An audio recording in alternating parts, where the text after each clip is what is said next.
Set कराया जा रहा है, जो जेपीएससी, यूपीएससी और बीपीएससी के स्टैंडर्ड क्वेश्चंस है वो बताया जाएगा, जिसमें आपका कॉन्फिडेंस लेवल भी चेक होगा। तो रेगुलर हमारे साथ आप जुड़ जाइएगा।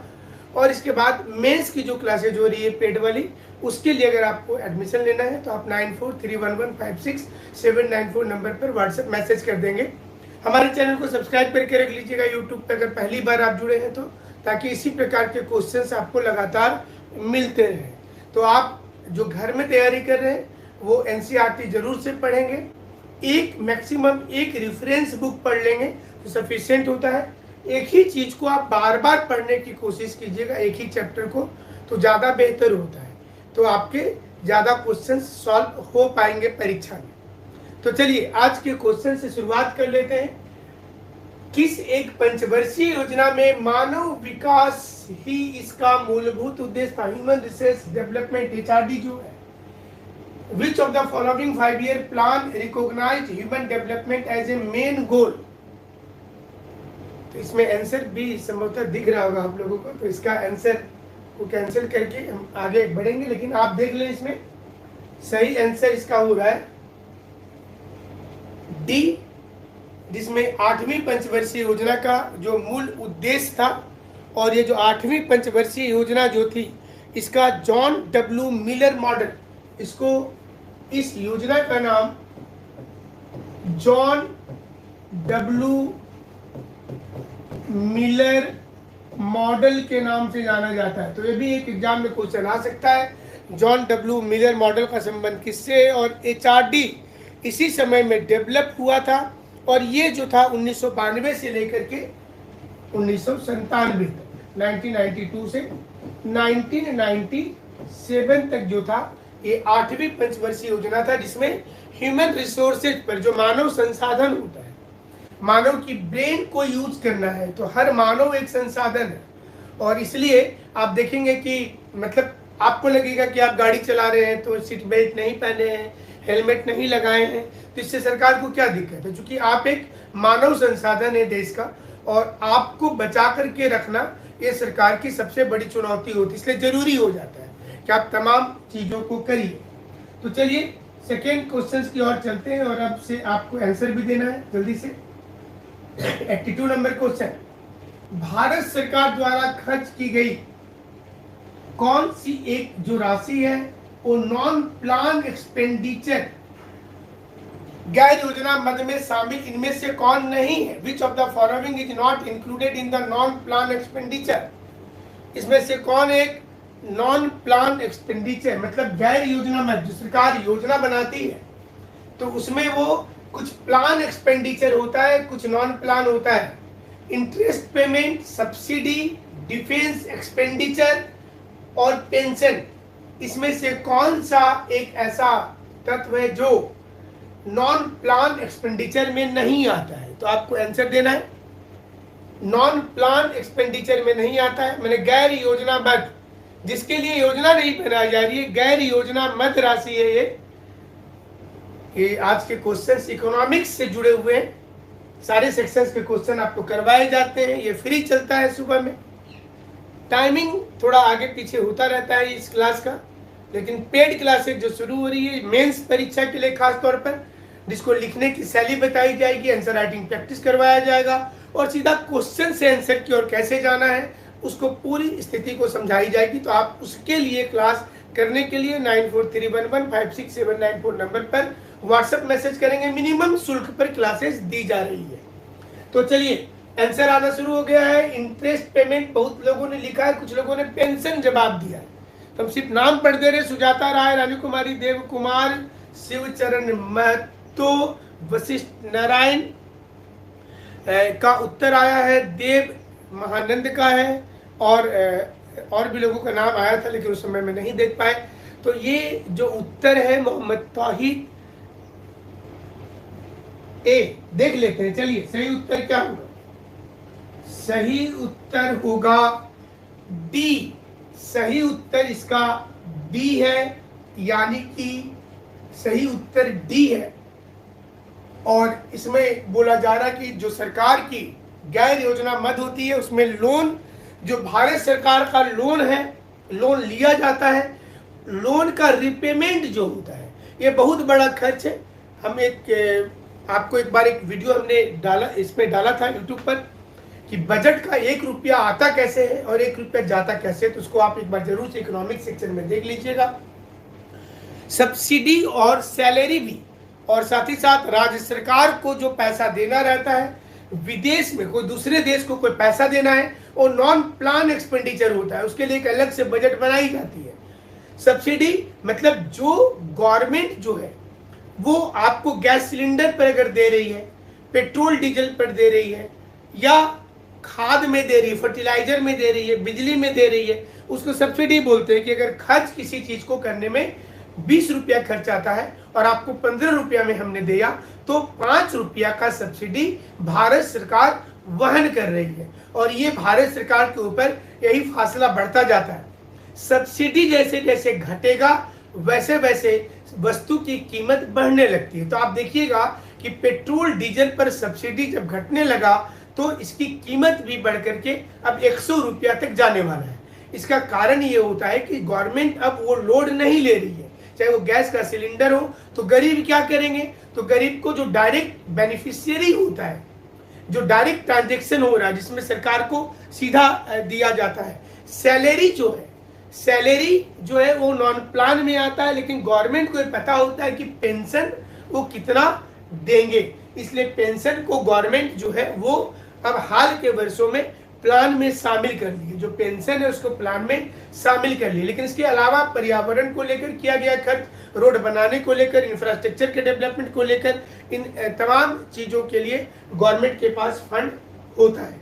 तो अगली क्वेश्चन की ओर चलते हैं। अगला क्वेश्चन है कि निम्नलिखित में से कौन विश्व बैंक के साथ संबंध नहीं रखता है? Which of the following does not make a relation with world bank? इसमें से कौन विश्व बैंक के साथ कोई भी संबंध नहीं रखता है? तो ये बहुत इंपॉर्टेंट है। विश्व बैंक, वर्ल्ड बैंक जो है, कौन सी एजेंसी, इसका कोई पार्ट नहीं है। IBRD, IFC, IDA, IMF, इसमें से कौन है जो विश्व बैंक के साथ कोई रिलेशन नहीं है? पंकज बी है, सपना डी। 83 के लिए क्वेश्चन नंबर कौन सा? 83 है। रवि शंकर ए, मोहम्मद तौहीद डी, रितु सी, उमेश ए, राजेश, ऋषिकेश, राजकिशोर, रविश कुमार, राजशेखर यादव, इनका उत्तर बी और डी है। जी कुमार, रविकांत मिश्रा, राहुल नायक, अरुण राणा, ये उत्तर भी डी आ रहा है और सी आ रहा है। सहदेव कुमार डी, रविशंकर जो है वो सी लिख रहे हैं। तो अब देखते हैं सही उत्तर क्या हो रहा है, इसका किनका सही होता है। और सही उत्तर आ गया, ये है डी, यानी कि IMF, world bank. World bank जो है ये सही उत्तर। IMF इसका एजेंसी नहीं है। जॉन मेनॉर्ड किन्स और हेनरी डिस्टर वाइट, इसने वर्ल्ड बैंक का स्थापना किया था, ये आप जरूर से जानेंगे।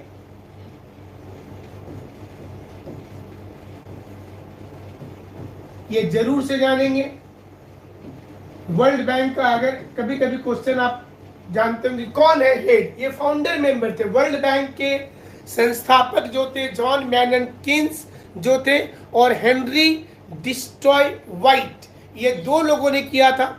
और 2006 से ये लोग कौन सा देश डेवलप है कौन सा नहीं है, इसके लिए उस देश के आय को, उस देश का नेशनल इनकम के आधार पर इन्होंने एक मापदंड तैयार किया। ये भी याद रखिएगा कि 2006 से वर्ल्ड बैंक ने राष्ट्रीय आय किस देश का ज्यादा है किस देश का कम है, इसके आधार पर कौन सा देश को विकसित कहेंगे, विकासशील कहेंगे, ये तय किया। हालांकि विकसित विकासशील के लिए सेक्टर वाइज ज्यादा इंपॉर्टेंट होता है कि जो देश के लोग प्राइमरी सेक्टर में काम कर रहे हैं, जैसे खेती कर रहे हैं, माइनिंग कर रहे हैं, तो उनको विकासशील बोला जाता है, डेवलपिंग बोला जाता है। यही कारण है कि सऊदी अरब, ईरान, इराक का पर कैपिटा इनकम बहुत ज्यादा है, इसके बावजूद भी उसको विकासशील बोल रहे हैं, क्योंकि प्राइमरी सेक्टर में वो काम कर रहे हैं। सेकेंडरी सेक्टर या सर्विस सेक्टर जो होता है, मैन्युफैक्चरिंग सेक्टर जो होता है,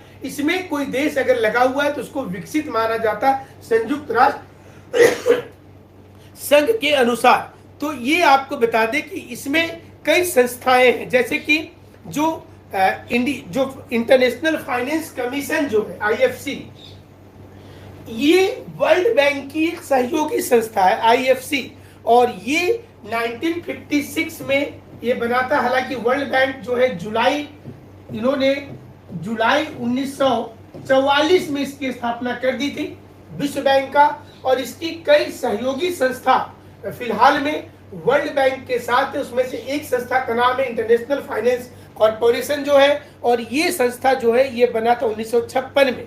और इसके बाद इंटरनेशनल डेवलपमेंट एसोसिएशन भी है, IDA, international development association IDA जो है ये एक दूसरी संस्था है, और ये संस्था 1960 से काम कर रही है, 1960 से काम कर रही है, भी वर्ल्ड बैंक के अंदर आती है।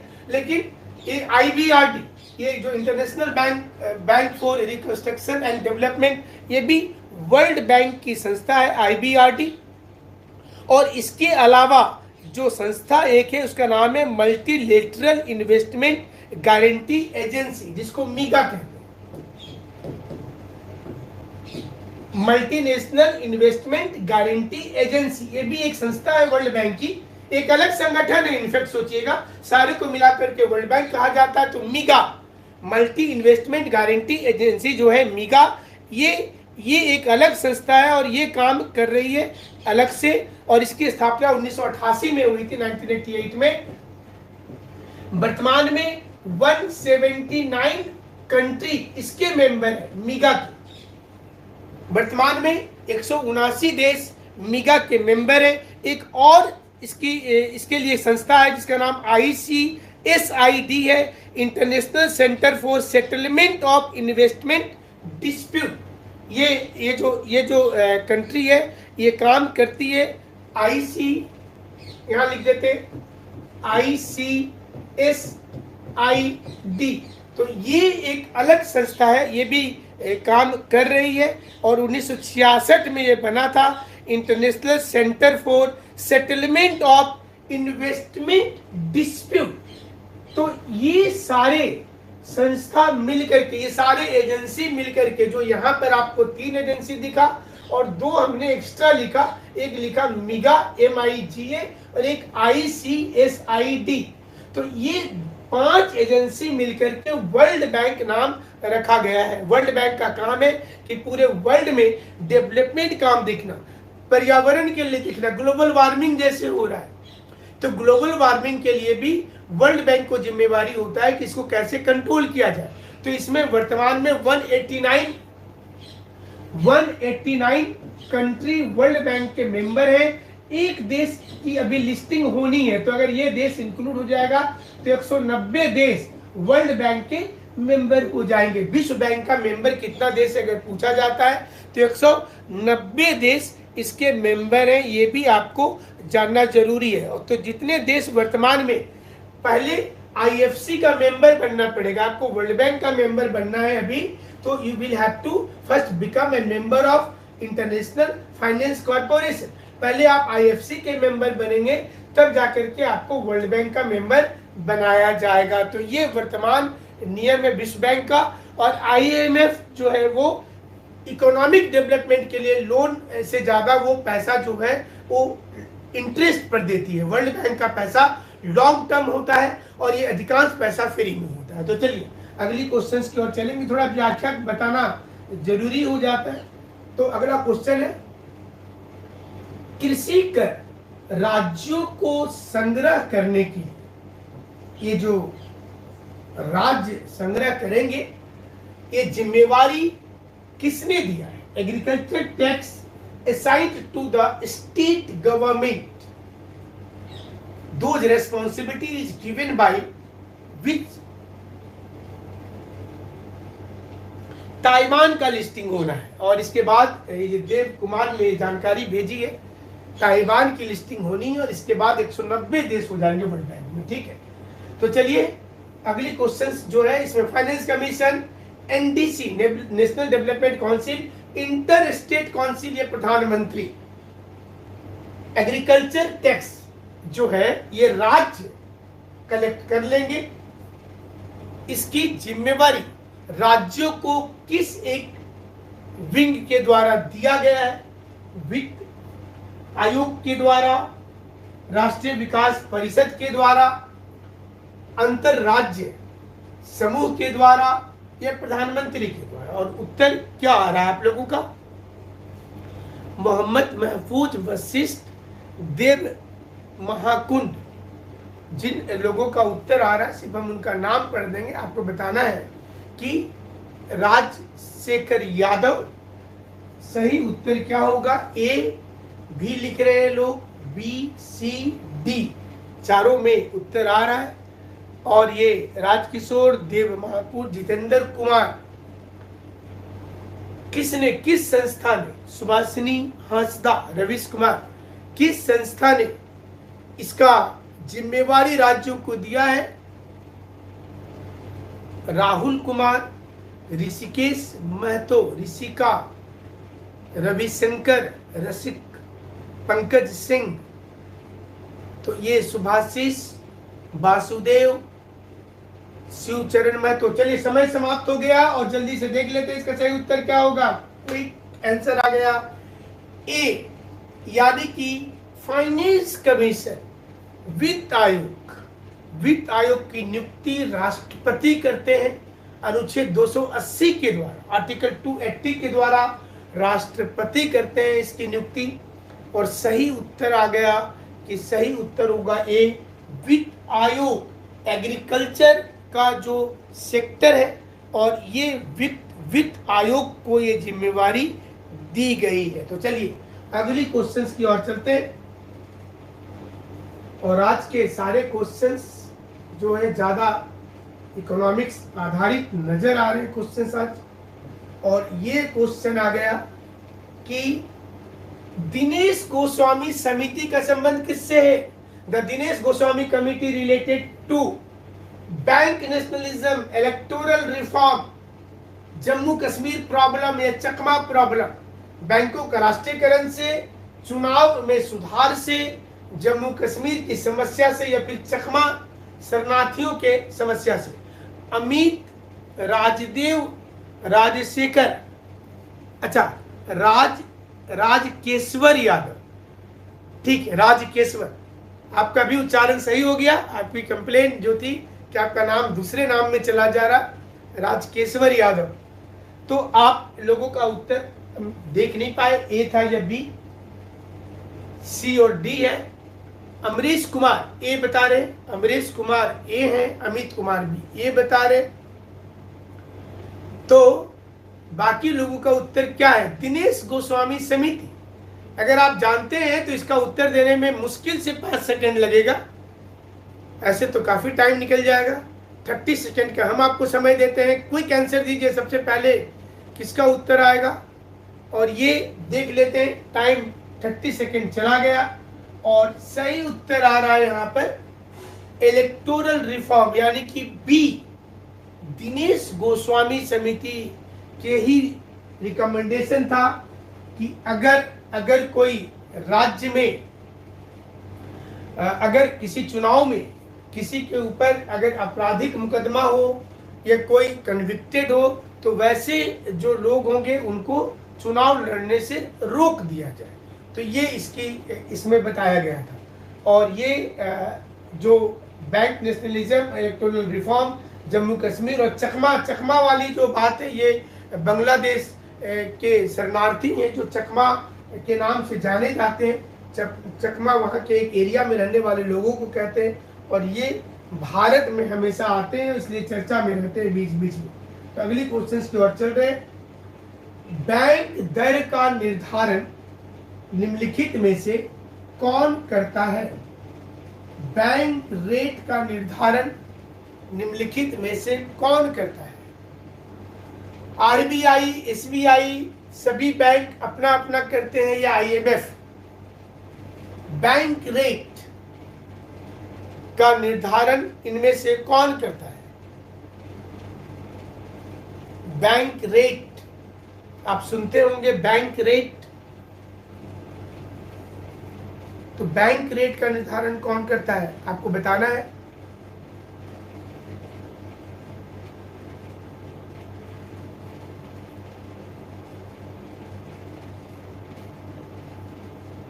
और सही उत्तर है इसका, बैंक रेट का निर्धारण करता है reserve bank of India, RBI. Bank rate वह रेट है जिस पर आरबीआई दूसरे, अच्छा आज नेटवर्क की प्रॉब्लम हो रही है, हमारे पास से हो रही है, आप लोगों की उधर हो रही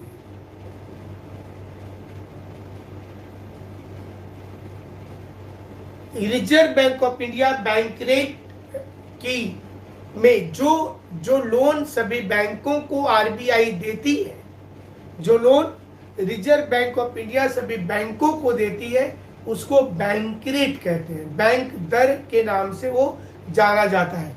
तो जो बैंक रेट, अगर आप ऐसे समझ लें कि अगर बैंक रेट घटता है तो जितने बैंक के भारत का ये लोन ज्यादा लेंगे, loan with bank, this will increase. Bank rate अगर कम होगा तो बैंकों का लोन जो है वो ज्यादा होगा, और बैंक अगर लोन ज्यादा लेंगे तो वो कस्टमर को इजी लोन देंगे, तो आपको आसानी से लोन मिल जाएगा, तो कस्टमर का पैसा बढ़ेगा। अगर जनता के पास पैसा आएगा तो खरीदने की शक्ति, जिसको परचेजिंग पावर बोलते हैं, ये इंक्रीज कर जाएगा। और वस्तु जो बाजार में है ये तो नहीं बढ़ा, लोग बढ़ गए, इसलिए प्राइस इंक्रीज करता है, और इसी कंडीशन पर महंगाई भी इंक्रीज कर जाएगा। रिजर्व बैंक ऑफ इंडिया अगर बैंक रेट को इंक्रीज कर देती है, अगर बैंक रेट इंक्रीज हो जाता है, वो बढ़ जाता है, जैसे ही बढ़ जाएगा बैंक रेट तो अब बैंक लोन कम लेंगे। सारे बैंक के पास जब पैसा नहीं होगा तो कस्टमर को इजी लोन नहीं देंगे, तो पैसा घट जाएगा, और जब लोगों के पास पैसा नहीं होगा तो उसकी खरीदने की शक्ति घट जाएगी, और प्राइस वस्तु का नीचे गिर जाएगा, और ये डिफ्लेशन की कंडीशन होगी। इसको मुद्रा संकुचन कहा जाता है। जब इकोनॉमिक्स की क्लासेस लेंगे तो उसमें आपको बताया जाएगा। नेटवर्क की प्रॉब्लम, काफी लोग लिख रहे हैं कि आज नेटवर्क इशू चल रहा है। अगली क्वेश्चंस की ओर चलते हैं, बाद में फिर इसको देख लेंगे आप लोग जिनका छूट जा रहा है। तो नेक्स्ट क्वेश्चन है, अगर नगद आरक्षण अनुपात और वैधानिक तरलता अनुपात को घटा दिया जाता है तो फिर बाजार में इसका प्रभाव क्या पड़ेगा। ये बोला जा रहा है कि if cash reserve ratio and statutory liquidity ratio is reduced, then what will be the impact over inflation? बढ़ेगा, घटेगा, कांस्टेंट रहेगा, कभी बढ़ेगा कभी घटेगा। सही उत्तर क्या है?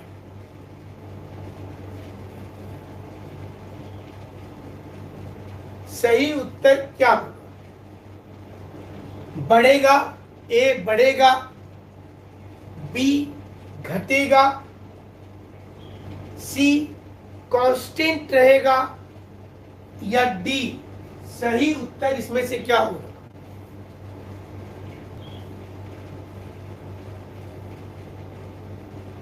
क्या कट रहा है, मतलब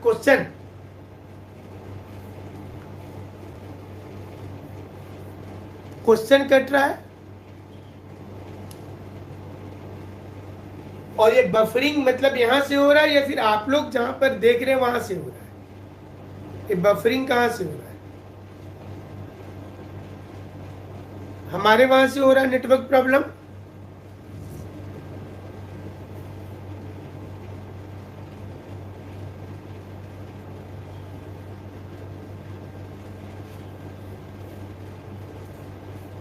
तो आपको सही उत्तर बताने, ऊंचा कर दे रहे थोड़ा सा क्वेश्चन को, क्वेश्चन कट जा रहा है संभवतः, हमें लगता है जो आप लोग बोलना चाह रहे हैं।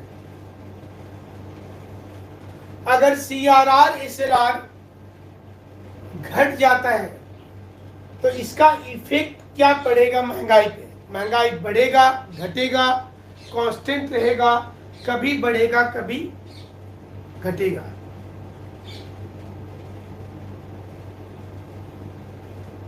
ये नेटवर्क में हमारे यहाँ से प्रॉब्लम है क्या?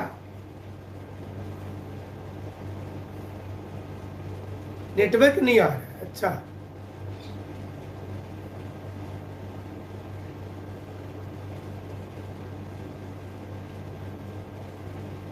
दो तीन क्वेश्चन और बताते हैं